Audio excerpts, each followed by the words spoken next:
The reason why might be because they're trying to do somebody else's job or be somebody else.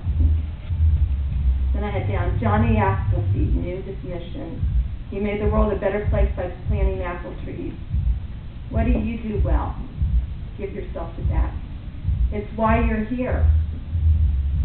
What can you contribute to making this world a better place for those who will be here after you? What will be your legacy? Do your best. Let that be what gets you up every morning. Your purpose and your mission. Be true to yourself. Be who you are. Keep getting up one step at a time. Last year I had a rough year. I had to deal with my emotional health. I,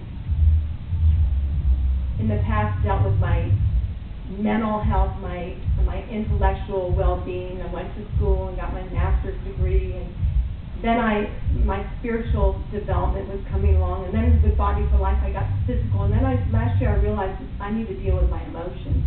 That studies have just been recently proven that if you stuff anger, it can kill you, and I was going through that last year. So deal with your emotions. And when things are out of your hands, things that you can't control, you gotta let them go. And that's what I had to do. I had to breathe deeply and begin to enjoy life around. And look around and be thankful. Deborah Norval's got a new book out called Thank You Power. And it's a wonderful book. There's such power in just looking at your life and saying, well, what do I have to be thankful for? Smile on purpose, live on purpose. Life is worth living. How much longer do I have? Am I going to spend 5 minutes on this stuff? 5 minutes? Okay. I just want to read something. I wrote this, and I was told I shouldn't put this in my essay because it's not good by my mother, but then somebody else told me it was good, so I'm going to read it to you. When I did my first Body for Life challenge in 2001, my thought was, it's only 12 weeks. I can do this for 12 weeks. And in the back of my mind was a little thought, then I can go back to my old ways. At the end of 12 weeks, I knew differently. I can never go back to my old ways.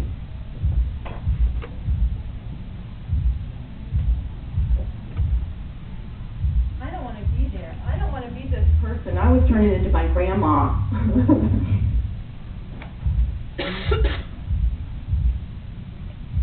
I'm a different person than I was.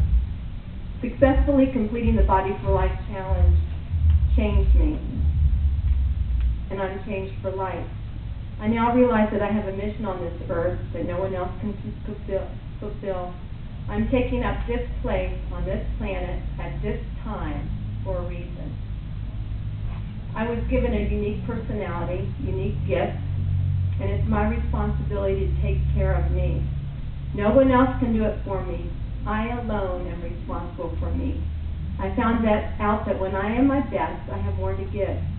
The healthier and stronger I am, the more there is with me to give to others. I have to take care of Becky first to make her strong for herself and for her world. That's my responsibility. It's my responsibility for the rest of my life, not just for 12 weeks. All of us have a choice. We choose how we go through this life. We can be weak and dependent on others, or we can be strong enough to give to others. We decide to be the best that we can be in all areas of our life. We have to do what we have to do to make and keep us that way. Every person who has successfully completed the 12-week challenge has been given a treasure key, and it's up to each individual to hold that key as a precious gift and to use that key to go through life strong. I'm a first-grade teacher, as I told you before. I found out that the best thing that I can do for my students is to take care of myself. When I'm strong and healthy, they reap the benefits. They get to learn from a teacher who's full of light. When I'm well and happy, they are too. I affect the atmosphere of my classroom that way. If I take care of me on the outside of the classroom so that I can take care of them in the classroom. We all have to take care of ourselves so we can be strong enough to give to others. We all occasionally have setbacks and illness or shock and sadness. His book, Bill Phillips, talks about that. His book is a masterpiece of truth. We all have to face adversity. That's all the more reason why we should build up a reservoir of strength within us, spiritually, emotionally, mentally, and physically. We now know what to do to be strong, and what a magnificent gift we've all been given. We no longer have to search for the way because we know the way. The way we can stay on track is to be an example and to tell others. We live this life to be the best that we can be, and to care enough to tell others why we look forward to each new day with a smile, and why we have and keep a future vision.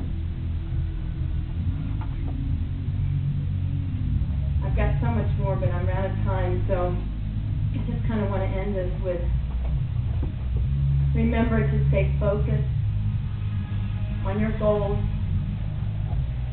to not let anybody distract you from what you know is the right thing to do, to walk in your integrity, and to know and to follow your mission. My best friend once said, "In this world you will have trouble, but be of good cheer. I have overcome the world, and because he overcame, each one of us can walk and have abundant life." Bless you all, and thank you for listening.